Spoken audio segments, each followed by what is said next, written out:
Good morning mga katayak sa inyong lahat at mga viewers at mga subscriber po natin sa YouTube at saka Facebook mga katayak. So andito po tayo mga katayak sa bukid po na naman ngayon. So ngayong araw ay kukuha po tayo ng mga wild na gulay po dito sa bukid.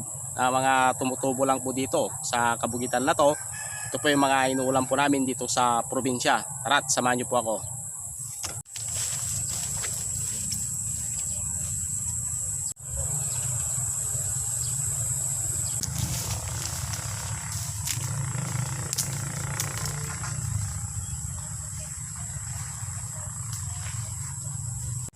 Yan, ang kukunin po natin na una mga katayak, ito po yung native or balang na ampalaya, wild na ampalaya. So yan, ito pong kanyang bunga mga katayak para makita nyo rin po. Super late itong mga bunga po nito, super late. Yan po lang bunga nitong ampalaya po natin na isang uri ng wild na kukuha po dito sa bukid. Super dami po yan mga katayak. Yung napapansin nyo po yung dito po sa pan natin yan, puro ampalaya po yan mga katayak, hanggang doon. So tingnan nyo mabuti yung mga katayak ko. Super dami oh. Yan, ampalaya po yan. Yan, hanggang dito. Yan. So ang ganda ng dahon. So kukuha na po tayo. Ganito po ang ganyang bunga mga katayak. Kinog po oh. Yan oh. Oh. Yan. Ito bang balang or native ng palaya. Yan, so kuha na po tayo ng ating gugulayin.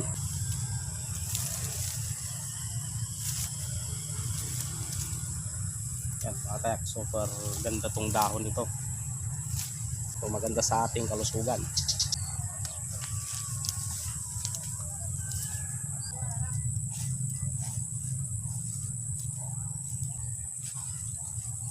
Ito po yung kamuti mga katayak na kukunin po natin. So ihalo po natin sa ampalaya po to. Yan. So kukunin po lang natin dito ay talbos. Yan. Yung talbos lang.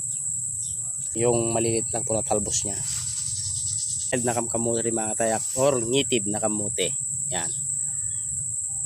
Yan. Shout out sa mga kakalampon nitong ulam na to.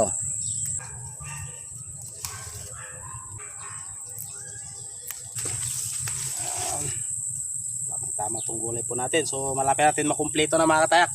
So ang next po na kukunin po natin ulit ay kukuha po tayo ng wild na saluyot para makumpleto po natin yung ating gugulay po ngayong umaga. So halo po natin sa ating gulay.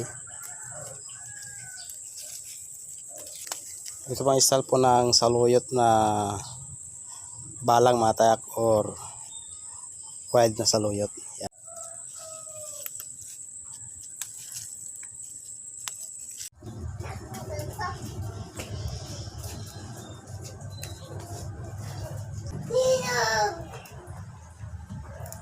Yan mga katayak, yan na po yung ating ricado po yung ating gulay ngayon na almusal, yung fresh na gulay mga katayak na galing sa bukid. Yan.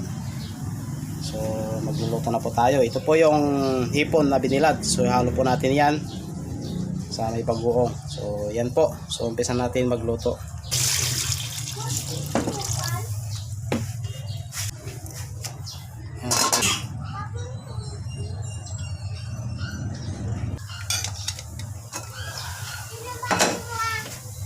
Sagan natin ng bagoong mga katayak.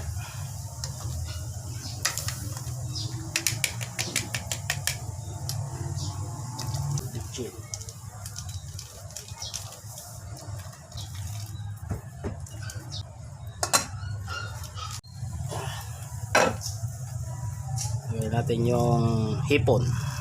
Ayan. Lagyan natin yung saluyot mga katayak. Natin yung kamuti. Yan.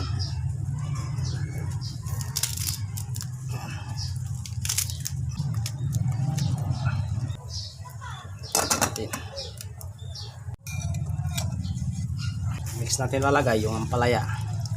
Isang kulo lang to mga katayak. Tanggalin nyo na.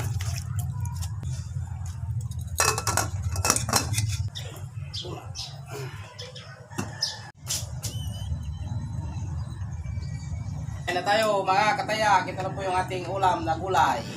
Ayan, dinengdeng.